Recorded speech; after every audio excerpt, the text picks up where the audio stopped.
Personal finance opinions YouTube channel में एक और वीडियो में आपको खुशामदीद। आज की वीडियो एक बड़े ही इंटरेस्टिंग टॉपिक पे है जिसे रुपी कॉस्ट एवरेजिंग बोलते हैं। स्टॉक मार्केट में बिलखुसूस जो नए इन्वेस्टर्स होते हैं उनके लिए जब पोर्टफोलियो बिल्डिंग का प्रोसेस आता है तो ये एक बड़ा मुश्किल मरहला होता है कि किस तरह स्टॉक्स को सेलेक्ट किया जाए, कौन से स्टॉक्स को कब ख़रीदा जाए और कौन सी प्राइस फिजिबल है किसी पर्टिकुलर स्टॉक को ख़रीदने के लिए या बेचने के लिए। तो पोर्टफोलियो बिल्डिंग के लिए ये जो कॉस्ट एवरेजिंग की अप्रोच होती है, एक बड़ी ही पॉपुलर अप्रोच है जो कि एक लंबे अरसे से यूज़ हो रही है। इस वीडियो में हम डिटेल में बात करेंगे कि रुपी कॉस्ट एवरेजिंग अप्रोच होती क्या है, इसको कैसे यूज़ किया जाता है। एक एग्ज़ाम्पल के ज़रिए हम देखेंगे कि इसके क्या फ़वायद होते हैं और इसके हवाले से कुछ इंपॉर्टेंट पॉइंट्स और कंसिडरेशंस भी हम डिस्कस करेंगे कि जिन्हें आपने अपने ज़हन में रखना है। सबसे पहले कुछ इम्पोर्टेंट क्वेश्चंस होंगे जो कि आपसे किए जाएंगे और आपने अपने तौर पे इन सवालों के जवाब ढूंढने हैं। और अगर आपके सवाल इन सब सवालों के आपके जवाब हाँ में है यानी मुस्बत हैं, तो इस केस में फिर रुपी कॉस्ट एवरेजिंग की जो टेक्निक है ये आपके लिए बहुत ज़्यादा इम्पोर्टेंट होगी। जो पहला सवाल है वो ये है कि क्या आप स्टॉक मार्केट में लॉन्ग टर्म इन्वेस्टमेंट करना चाहते हैं? क्योंकि स्टॉक मार्केट में हर तरह के लोग होते हैं, कुछ ट्रेडिंग करने वाले होते हैं, कुछ शॉर्ट टर्म इन्वेस्टमेंट करना चाहते हैं, कुछ मीडियम टर्म और कुछ लॉन्ग टर्म इन्वेस्टमेंट करना चाहते हैं। तो ये बड़ा इंपॉर्टेंट है कि आपके जो भी प्लान्स हैं स्टॉक मार्केट में इन्वेस्टमेंट के हवाले से वो वाज़े होने चाहिए कि आप जो भी स्टॉक्स ख़रीदना चाहते हैं या जो भी आपके पास होल्डिंग्स हैं, वो आप कितने अरसे के लिए रखना चाहते हैं और आपकी क्या प्रायोरिटीज़ ट्रेडिंग है या आप लॉन्ग टर्म इन्वेस्टमेंट के ज़रिए फ़ायदा उठाना चाहते हैं। दूसरा इम्पॉर्टेंट सवाल ये है कि आप क्या मुस्तकिल बुनियादों पर बाकायदगी से वैल्यू स्टॉक्स ख़रीद कर अपना जो इन्वेस्टमेंट पोर्टफोलियो है उसको वक्त के साथ साथ बढ़ाना चाहते हैं? क्योंकि बहुत सारे ऐसे इन्वेस्टर्स होते हैं जिनकी रेगुलर एक ऐसी इनकम जनरेट हो रही होती है जो उनकी प्राइमरी इनकम होती है, उसमें से जो उनकी सेविंग्स होती हैं उसको वो रेगुलरली स्टॉक मार्केट में इन्वेस्ट करना चाहते हैं ताकि उनका पोर्टफोलियो टाइम के साथ मज़ीद बिल्ड होता रहे और उसमें एडिशन होती रहे और लॉन्ग रन में फिर वो उनको फ़ायदा दे सके। इसके बरक्स कुछ ऐसे लोग भी होते हैं जो कि वन टाइम इन्वेस्टमेंट करना चाहते हैं, उनके पास सिर्फ कुछ सेविंग्स होती हैं जो कि एक दफ़ा वो इन्वेस्ट करके फिर उसी के साथ ट्रेडिंग करना चाहते हैं या उसी की बेस पे अपना स्टॉक मार्केट का पोर्टफोलियो मेंटेन रखना चाहते होते हैं। तीसरा इंपॉर्टेंट सवाल ये है कि क्या आप शेयर की खरीदारी के हवाले से मार्केट को टाइम करने के झंझट से तंग हैं? ये एक बड़ा मसला होता है ख़ास तौर पर उन लोगों के लिए जो कि ऑलरेडी कोई प्राइमरी जॉब या बिज़नेस भी कर रहे होते हैं। तो उनके लिए ये प्रैक्टिकल नहीं होता कि वो हर वक्त स्क्रीन के ऊपर देखते रहें और डिफरेंट स्टॉक्स का टेक्निकल एनालिसिस करते फिरें कि कौन से टाइम पे मार्केट कहाँ पे है। और मार्केट को टाइम करने के हवाले से ये होता है कि कब स्टॉक को ख़रीदना है और कब स्टॉक को बेचना है। इस तरह की चीज़ें बहुत टाइम कंज्यूमिंग भी होती हैं और टेक्निकलिटीज़ भी आपको चाहिए होती हैं। बहुत ज़्यादा आपकी ग्रिप होनी चाहिए मार्केट के ऊपर, स्टॉक्स के ऊपर, डिफरेंट सेक्टर्स के ऊपर। फिर जो सर्कमस्टांसेस होते हैं, जो ओवरऑल मार्केट की सिचुएशन होती है, मुल्क की इकानमी की सिचुएशन होती है या इंटरनेशनल फैक्टर्स होते हैं, उन सबको मद्देनज़र रखना होता है। तो बेसिकली जो भी इस तरह का इन्वेस्टर हो कि जिसकी ऑलरेडी कोई प्राइमरी जॉब भी हो या बिज़नेस हो, तो उसके लिए ये सारी चीज़ें बड़ी मुश्किल होती हैं। अगला इम्पोर्टेंट सवाल ये है कि क्या आप स्टॉक मार्केट में अपना स्ट्रेस लेवल बढ़ाए बगैर इन्वेस्टर बनना चाहते हैं? बहुत से लोग ऐसे होते हैं जो स्टॉक मार्केट में इन्वेस्टमेंट करने के बाद अगर उस इन चीज़ों को बहुत ज़्यादा वो अपने दिल और दिमाग पे सवार कर लेते हैं और सारा-सारा दिन मार्केट की जो ग्राफ्स होते हैं या उनकी कैंडल स्टिक्स होती हैं उनको देखते रहते हैं। फिर उसके हवाले से दिन भर सोचते रहते हैं। जो उन्होंने ख़रीदारी की होती है उसको उससे अगर कीमत नीचे आ गई तो उसकी टेंशन ले रहे होते हैं। जब कीमत ऊपर चली गई तो भी टेंशन में होते हैं कि अब इसको अभी बेचना चाहिए या नहीं बेचना चाहिए। तो बेसिकली एक स्ट्रेस लेवल उनका काफ़ी बढ़ जाता है। तो ये भी बड़ा इंपॉर्टेंट क्वेश्चन है जो आपने अपने आप से पूछना है कि आप स्टॉक मार्केट में क्या इस तरह के स्ट्रेस लेवल के साथ काम करना चाहते हैं या इस तरह के स्ट्रेस के बगैर आप एक इन्वेस्टर बनना चाहते हैं।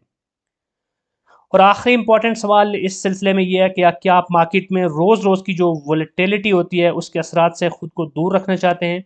क्योंकि पाकिस्तान स्टॉक मार्केट की अगर बात की जाए ख़ास तौर पे तो यहाँ पर बहुत ज़्यादा वोलेटाइल हमें सिचुएशन देखने को मिलती है। स्टॉक्स आए रोज़ बहुत ज़्यादा ऊपर भी चले जाते हैं, बहुत ज़्यादा नीचे भी आ जाते हैं। किसी भी किस्म की न्यूज़ आ जाए तो उसका रिएक्शन बहुत तेज़ी से आता है स्टॉक मार्केट के ऊपर, ख़ाँ वो मस्बत न्यूज़ हो या मनफी न्यूज़ हो। इसी तरह जो इंटरनेशनल फैक्टर्स होते हैं उनका भी बहुत ज़्यादा इम्पैक्ट आ रहा होता है। मुल्क के अंदर जो इकोनॉमिक और पॉलिटिकल स्टेबिलिटी या इंस्टेबिलिटी होती है, दोनों केसेस में भी मार्केट बहुत ज़्यादा असर ले रही होती है।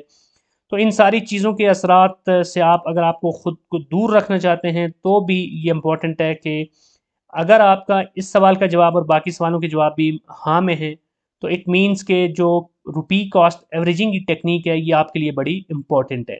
मैं अपनी तौर पे अगर ज़ाती तौर पे बात करूँ तो चूँकि मेरा भी प्राइमरी जॉब तो स्टॉक मार्केट नहीं है, इसलिए स्टॉक मार्केट में जो भी मेरी इन्वेस्टमेंट्स होती हैं, तो मेरे लिए भी प्रैक्टिकल नहीं होता कि मैं सारा दिन उसकी अप्स एंड डाउन्स को देखता रहूँ, कैंडलस्टिक पैटर्न्स को देखता रहूँ और उसकी बेसिस पे डिसीजन लूँ। इसलिए रुपी कॉस्ट एवरेजिंग की जो टेक्नीक है, वो मेरे जैसे और आप जैसे वो तमाम ऐसे इन्वेस्टर्स कि जिनके इन तमाम सवालों के जवाब हाँ में हैं, उनके लिए बड़ी इम्पोर्टेंट है। अब हम थोड़ा-सा एक्सप्लेनेशन करते हैं कि रुपी कॉस्ट एवरेजिंग है क्या?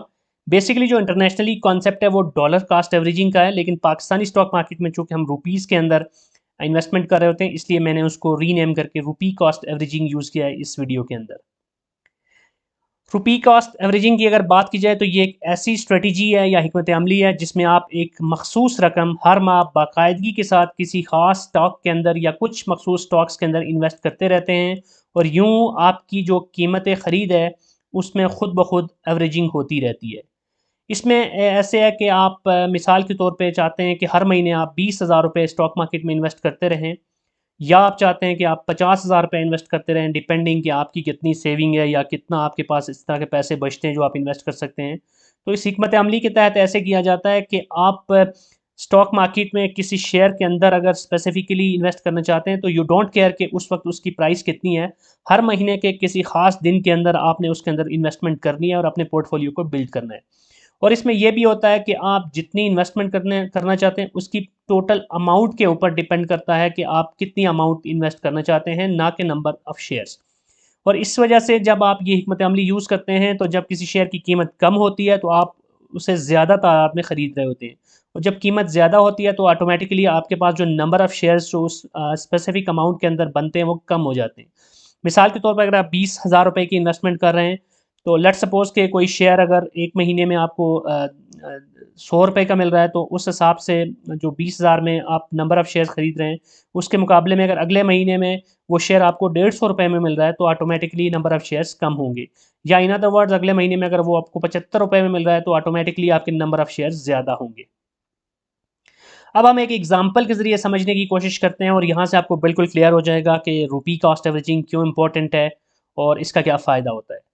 वीडियो में आगे बढ़ने से पहले मैं आपसे रिक्वेस्ट करूंगा कि अगर अभी तक आपने इस चैनल को सब्सक्राइब नहीं किया तो चैनल को सब्सक्राइब करना और बेल आइकन को प्रेस करना मत भूलिएगा ताकि आने वाली तमाम वीडियोस के नोटिफिकेशंस आपको मिलते रहें। एग्जाम्पल में हम एक शख्स की मिसाल लेते हैं जिसका फ़र्ज़ी नाम हम रखते हैं अबू बकर।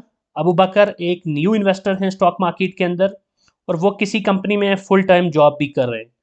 अब कोई कंपनी में अगर फुल टाइम जॉब कर रहा है तो इट मीन्स कि उसके लिए प्रैक्टिकली पॉसिबल नहीं है कि वो हर वक्त स्टॉक मार्केट में जो प्राइसेस का अप एंड डाउन है उसके ऊपर नज़र रखता फिरे। अब ये जो अबू बकर साहब हैं इनके पास ये पॉसिबिलिटी नहीं है कि वो सारा दिन कैंडलस्टिक पैटर्न्स को देखते रहें, उसमें से डिफरेंट इंडिकेशंस लेते रहें, मूविंग एवरेजेस को देखते रहें। ये सारी चीज़ें करने के बजाय वो एक एज एन इन्वेस्टर आना चाहते हैं, ना कि एज अ ट्रेडर। और उनकी अप्रोच ये है कि वो अगले 20 साल के लिए बाकायदगी से माहाना 50,000 रुपये किसी अच्छे से वैल्यू स्टॉक में इन्वेस्ट करना चाहते हैं।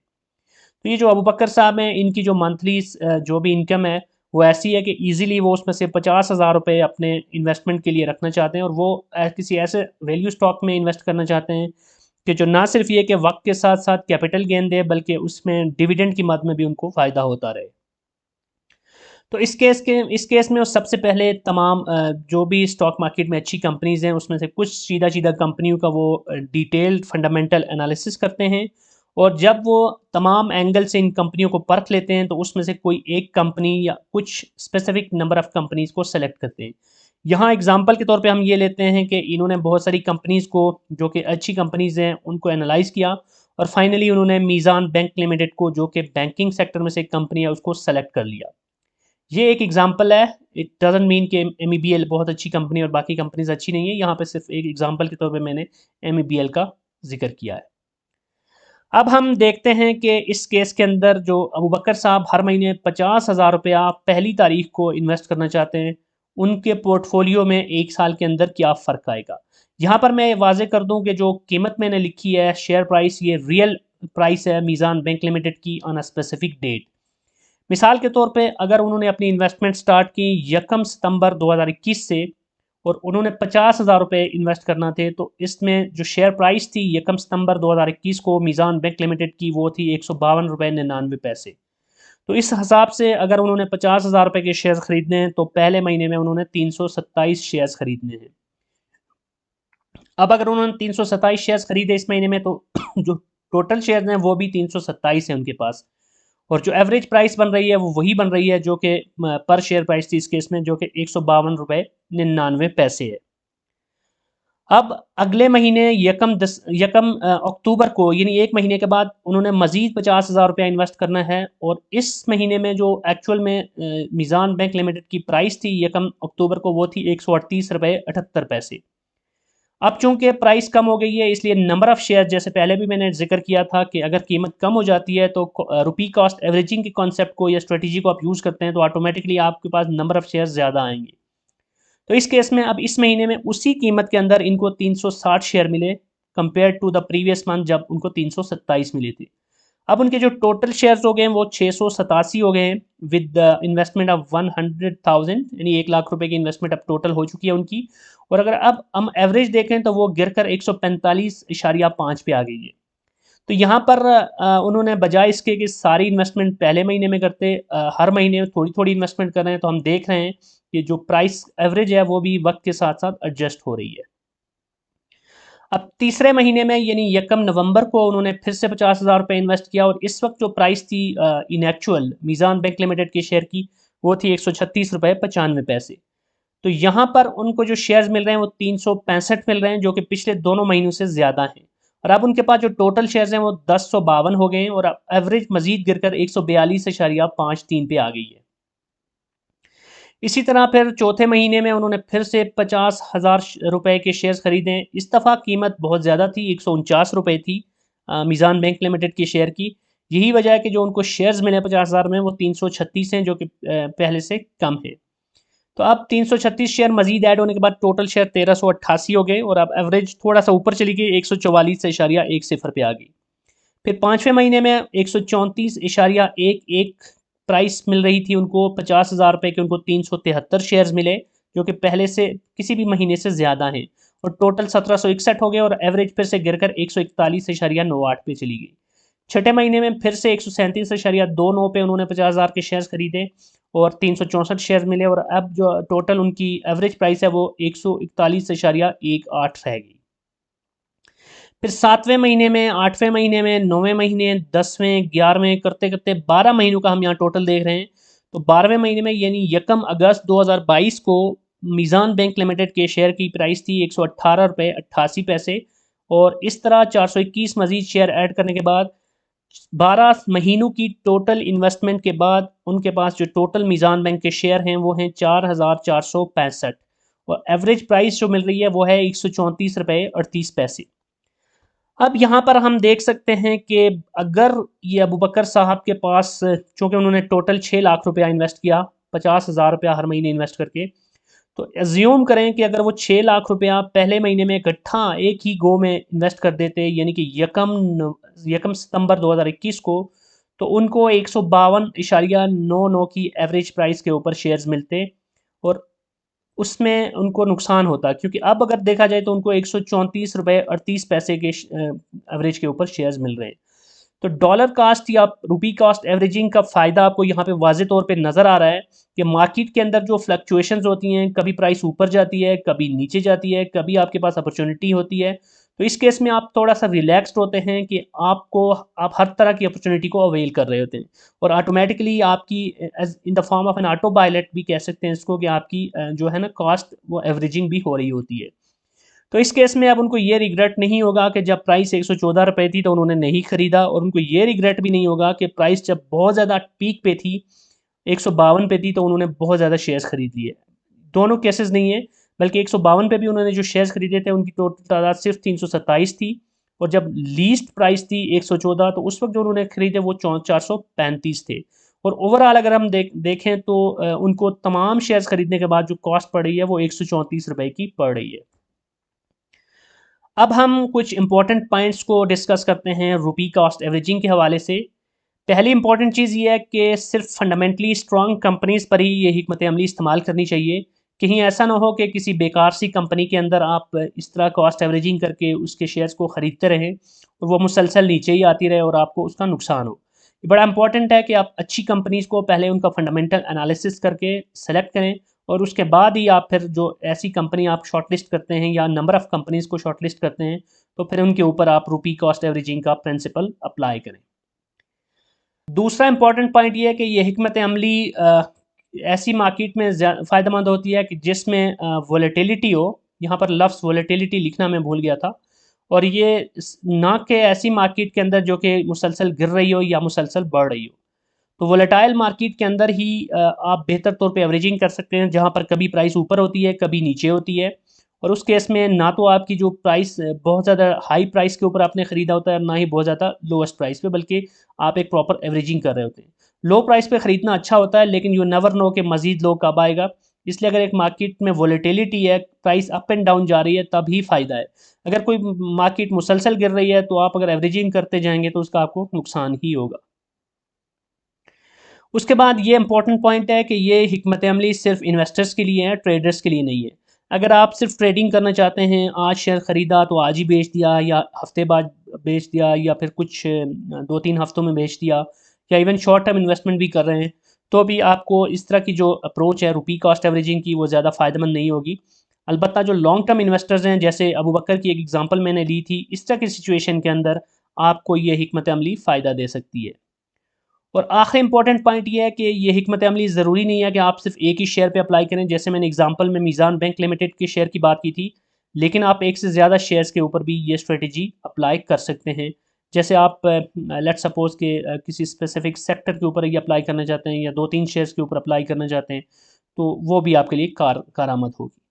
बहरहाल ये स्ट्रेटजी अपने प्रोज़ एंड कॉन्स के साथ है, और अगेन आपको जो भी इन्वेस्टमेंट करनी है उसमें बहुत आपने डिलिजेंटली उसके ऊपर तमाम पहले फंडामेंटल फाइनेंशियल एनालिसिस करने हैं। अच्छी कंपनीज़ को आप सेलेक्ट करेंगे तो उसमें आप एवरेजिंग भी करते हैं तो आपको फ़ायदा होगा, लेकिन अगर आप ख़राब कंपनीज़ के अंदर इन्वेस्टमेंट करते हैं तो फिर उसका आपको नुकसान होगा। इन एनी केस अगर आप इस तरह के इन्वेस्टर्स हैं कि आपके पास इतना टाइम नहीं है कि आप रोज़ रोज़ स्टॉक मार्केट को देखते रहें, तो this strategy is definitely going to help you. That's it from this video. I hope कि जो इन्फॉर्मेशन इस वीडियो में कन्वे की गई है आपके लिए हेल्पफुल होगी। अगर आपका कोई भी क्वेश्चन है, कोई भी फीडबैक है, तो आप कमेंट सेक्शन में लिख सकते हैं। और अगर आपको ये वीडियो पसंद आई है तो चैनल को सब्सक्राइब करना और वीडियो को लाइक करना मत भूलिएगा। और कोई स्पेसिफिक टॉपिक जिसके ऊपर आप चाहते हैं कि फ्यूचर में वीडियोज़ बनाई जाएँ, तो वो भी आप कमेंट सेक्शन में बता सकते हैं। Thank you very much.